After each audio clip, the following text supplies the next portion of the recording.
Hi, welcome back to the channel. The video, this is an update one, and basically I've got quite a few videos I need to upload. I need to paste them correctly. Now, I wasn't really known for doing that when it came to Kenny Veach and M-Cave, because I just threw them out as soon as possible, but the quality still remained. And I did that because I thought if I leave it too late, maybe certain content, maybe certain information and other bits may disappear. So I thought, get it out as soon as possible, and then so people can see it before it's too late. And regarding other videos on Kenny Veach M-Cave, I wouldn't say we're done whatsoever. There are two guaranteed videos, two key analysis, well, one key analysis and then one looking at an odd thing in a video, which I'll be uploading very shortly, within a day or two. So they're key ones to look at, and one of which is of a specific cave a fair few people reference, in that there is something looking out, but no one really has done an explanation video or clearing it up. So that will be a filtered on look. One thing I do want to mention clearly, because the odd few people fail to understand the difference of filters and stuff. You know, you've got filters used for maybe if you take a picture of yourself, which may smooth out the skin, may add whatever, may take away spots, freckles. That's kind of unnatural, realistically. But then you've got filters which will enhance, brighten up a picture so it's easier to see, and that's basically the filters I'm using. Just exactly like if you used to take a picture of a dark place at night, you didn't have nighttime mode on, might not have the best device, you took a picture in the dark, you can't really see much, but you turn the phone brightness to the absolute max and suddenly you can start to make out something. That's exactly what the filters do. They don't add anything unnatural, they just bring out and enhance and show more of what's more hidden. So I just want to clear that up. And then there is another key analysis video I was thinking of doing, but it depends what the reception will be like. You know, if there's too much resistance, I won't bother. And then the final Kenny or M-Cave related type video, which I might do if I'm allowed to do, if it is what it is. It's not guaranteed of what's currently happening, but if it turned out to be of something, then it's worth covering. It's quite important, but that's not guaranteed. So yeah, that covers that area. We've got fantasy football. That is going to be 1 to 2 videos a week all the way up to the end of the season, and then once the next season starts after that, obviously we'll repeat that. I like doing that. The odd few match predictions as well, transfers, team selection, who I think will do well, watch list, and so on, stuff like that. So yeah, that's that covered. And then I've got 26, 27 audio recordings of dark ambient sounds, which I have created myself with a musical instrument, and then edited the tone, changed that to make it sound more cinematic and dark. They have done well in the past, but regardless of whether they do well or not in terms of people viewing it, I'll still upload it, because then I can look back at them as well and listen to them if I feel like it. Then other videos are the odd videos where I might have been somewhere, or maybe slightly older videos which I've not uploaded because I didn't feel like it, of coming across something weird, like that abandoned Range Rover wreckage. You know, I've got another follow-up video of that, of where I've come across a few extra items hidden. Bit typical that, isn't it? Hidden slightly in the bushes. Don't know why they ended up there. And that will just be covering that and maybe providing a better conclusion of what may have happened and the actual process of how it was dealt with and how it took place. So there's that. It sounds like a crime scene investigation analysis, if you want to call it that. So yeah.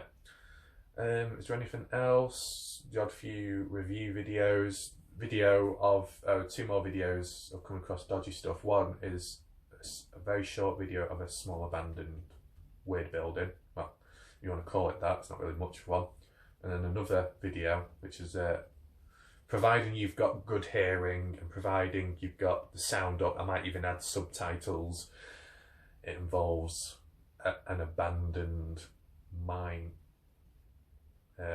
It's abandoned, you can't get in it, but it's what I hear and the coincidental timing of what I said. So that's quite spooky for sure. So yeah, there's that. Obviously there won't be any gaming videos because I can't be bothered with gaming. The only way I would return back to gaming if games became playable, obviously, and RPG, you know, didn't take over. I don't know if you can hear that, but that's a plane flying over. Is it going to crash into the shed? No. This is the problem. This is, you know, this is like a live thing technically because recording now the video is with like the sounds. You know, that's like another, what do you call it, behind the scene issue when it comes to doing videos. If I'm doing a video, you'll get the planes flying over because of the flight path, very noisy. And then if it's not a plane, it'll be a train because there's literally a railway track right next over that way, and that's noisy.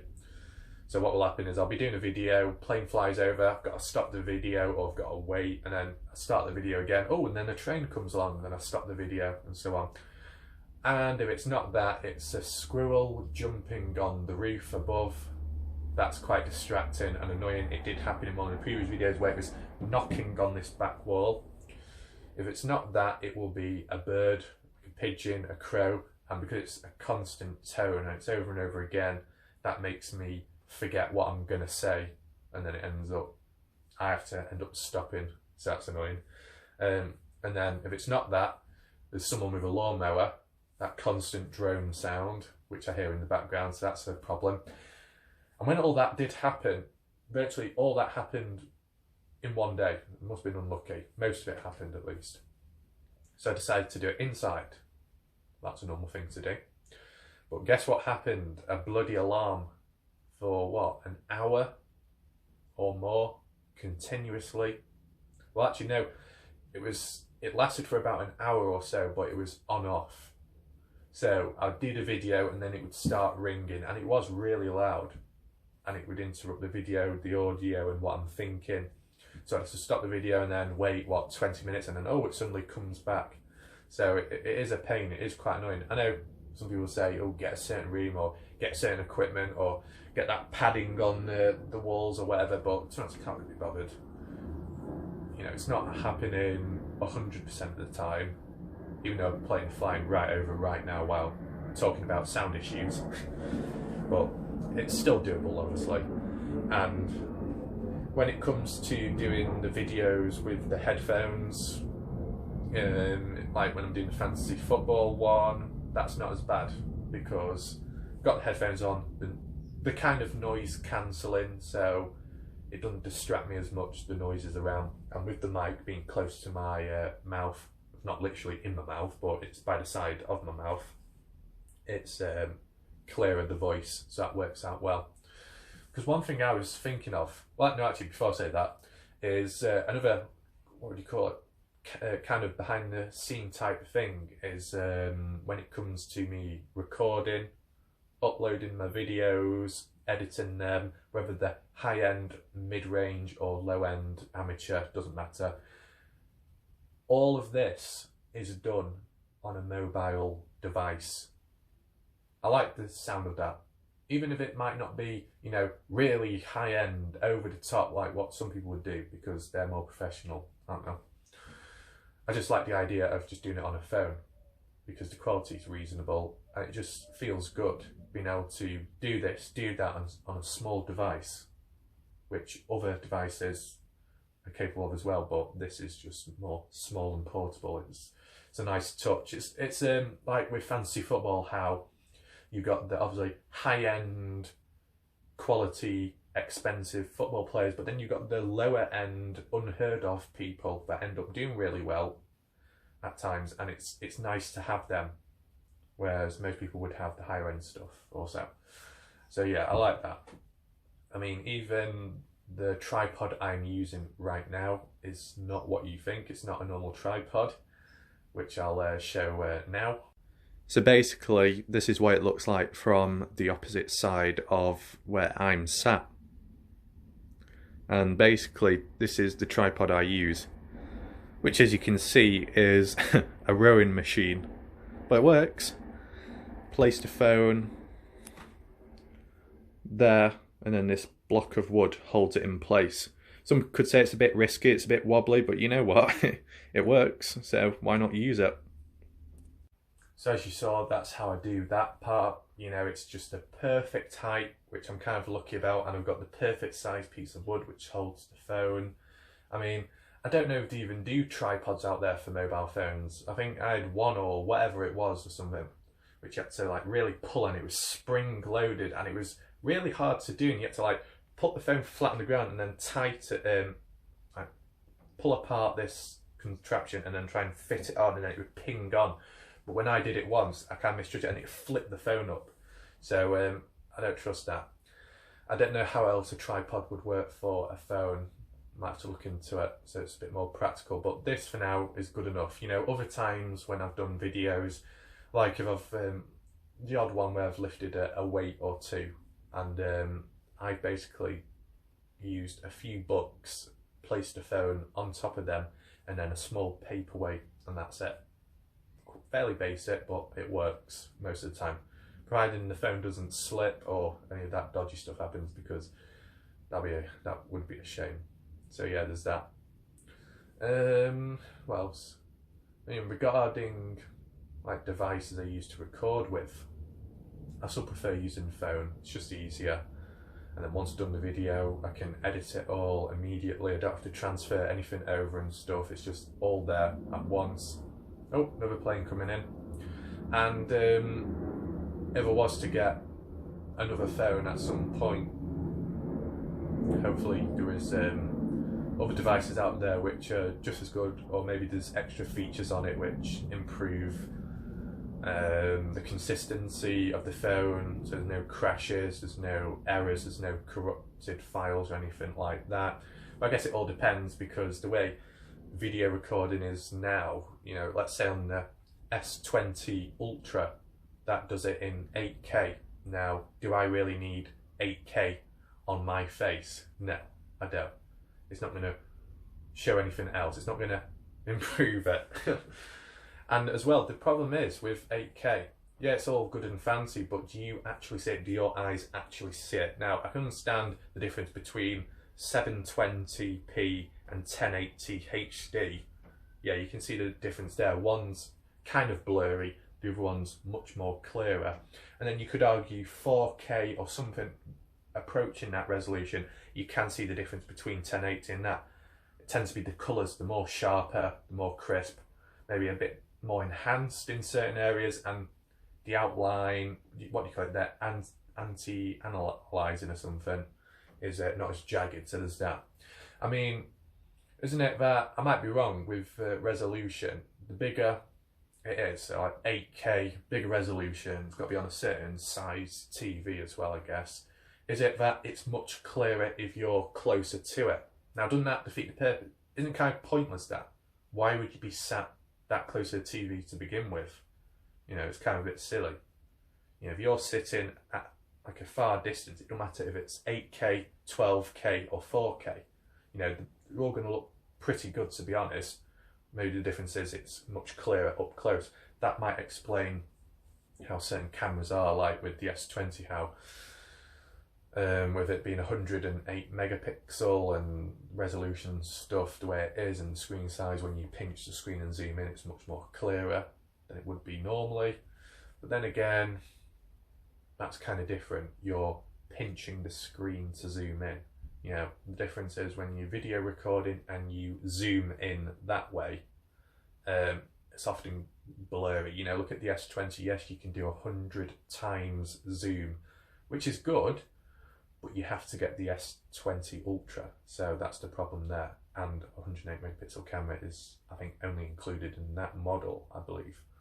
And with that being the case, you know, you kind of feel restricted. It's almost like console, it's kind of like, gaming again, where you've got multiple different choices of one device. One's a higher end version than the other, so then you feel left out if you can only get the lower end version. Whereas with the S9 or even Apple at the moment, yes, you've got multiple different versions. Let's say you've got the Pro and the Pro Max, you've got the Plus and the base model, the Samsung S9 or so. The only difference is one's got a better battery and screen size than the other. That's it. You're not missing out on camera, you're not missing out on the processor and stuff like that, the chip, so it's not as bad. So it's not as much of a division there. But when I've done the odd video like with Zoom, I try not to use the zoom feature when recording unless it's, let's say, a helicopter in the sky. It seems to turn out all right there. Maybe it's the texture or the colour of the sky and then the contrast to the helicopter. But like when it comes to pictures, no, actually no, that's the thing. If it came to doing a video, one way, especially if you're able to, instead of ruining the zoom, what you can do, instead of zooming in on the actual phone, use binoculars or a telescope and then try and place the phone up against the lens of it, well, what you'd look through. Basically, with the magnification of what you're looking through normally, you put the phone up against it. That's basically simulating your eye when you look through it, and then what you see through that hole will also be shown on the screen of your phone if you align it correctly. So then you've got the zoom, but you don't lose the quality. So that was one way around it. That's how I was able to get the odd few pictures and video recordings of the moon. Whereas if I zoomed in, it would look really fuzzy, really blurry, defeat the purpose. It would defeat the purpose of if I did have 100 times zoom. Oh, train coming across now. So by using magnification, which doesn't alter the quality of the device you're using, you know, that's a key way around it. So I think that sums everything up. I think